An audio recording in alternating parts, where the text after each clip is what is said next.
Many memories of youth become forgotten, and dialect is a foreign concept, forgetting how to make contact with other living beings. No one shows much interest anyways, once you reach a certain age. I've always been used to being alone. Most of the time I feel like I am more of a tree than a human. I used to be sure of so much, but now I'm sure of very little, because the world is such an amazing, intricate place. Nature really does have so much to say in the calmness of the day. My mind races off to scribble the date in the corner at the top of the page. As I talk myself through words and sentences, as a child I remember teaching other kids how to read. What a thing we take for granted, especially since everything is digital and visual. The thing I love most about nature is at its essence, there is no human involvement. Its life form of technology is beyond human intellect, beyond a human's craftiness, creativity, and design.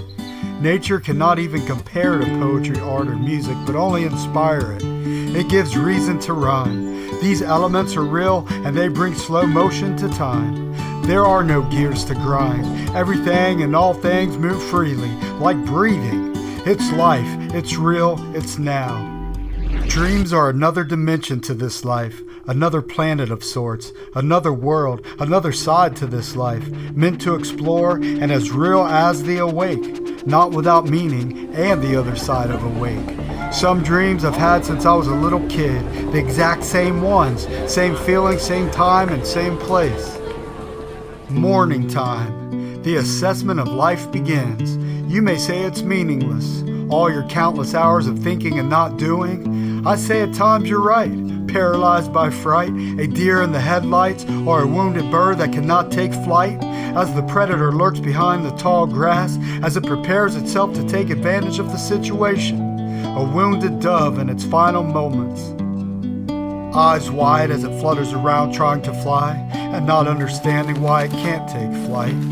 Feathers ruffle as it gives it another try, knowing with each movement that it attracts its prey, waiting for the right moment in the tall grass to pounce, and clutch the bird's neck into its mouth as the bird gives its final chirps in life, as its last breath leaves its dying body. Everyone and every creature has its final moment. Off in the distance, getting louder and louder and louder, the sounds of war, bloodlust and revenge, as emotions are overwhelmed. War propaganda pumped through the algorithm, telling you what to believe and whose side to be on.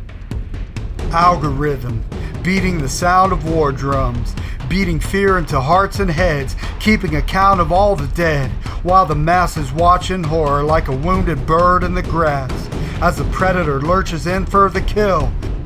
Terrorists funded by globalist leaders, as the gears of war line their pockets to accomplish their agendas, and to cover up and take attention of all their evil lies and plans, as they feed the military-industrial complex the hearts and blood of man.